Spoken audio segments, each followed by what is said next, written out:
Nepal's political landscape has long been shaped by forces that have governed for a sizable period of time, with absolute grip on power, be the 240-year-long monarchy or the 104-year-long Rana oligarchy.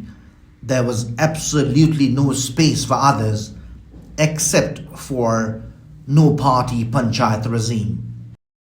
Since the establishment of democracy in 1990, there have been various ups and downs, but two major forces, the capitalists calling themselves Social Democrats under the umbrella of Nepali Congress, and the leftists under UML, have cemented their presence. Following the abolition of monarchy, Rashtriya Prajatantra Party became the organization of those championing the decade agenda of monarchy, while the other communist force, the Maoists, after waging a decade-long armed rebellion, also crashed after entering the mainstream politics.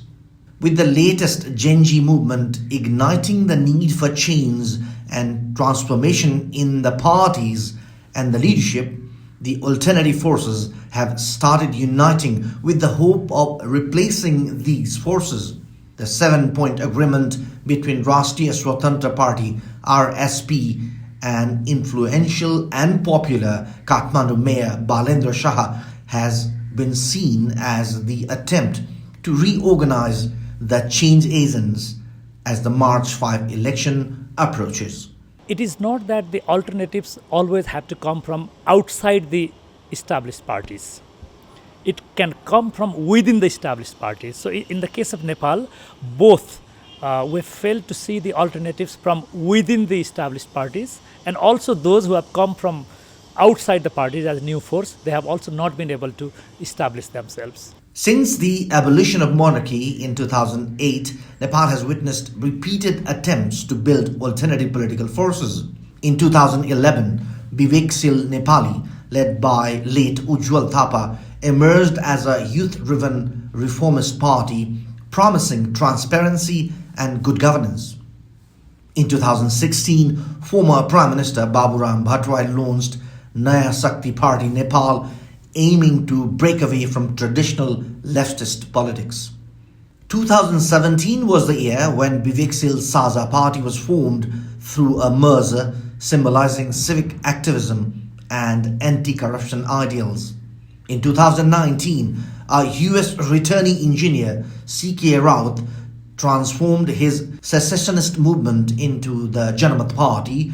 In the year 2022, Rashtriya Swatantra Party shocked the establishment with its electoral breakthrough, while the Nagarik Unmukti Party rose to champion Thar rights.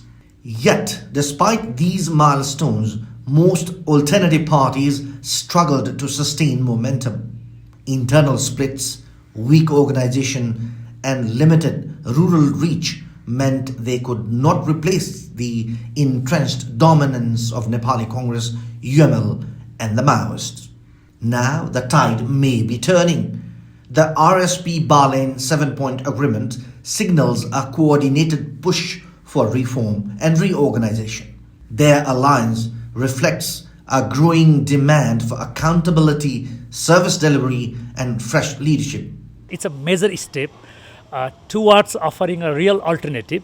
So in terms of whether it is a final push, that we have to see, we're yet to see. But what I can say confidently is that it's a really good foundation, and it's really promising. Whether this alliance can overcome the challenges that defeated earlier movements remains to be seen. But one thing is clear, Nepalese are ready for new voices, new faces, and politics that delivers.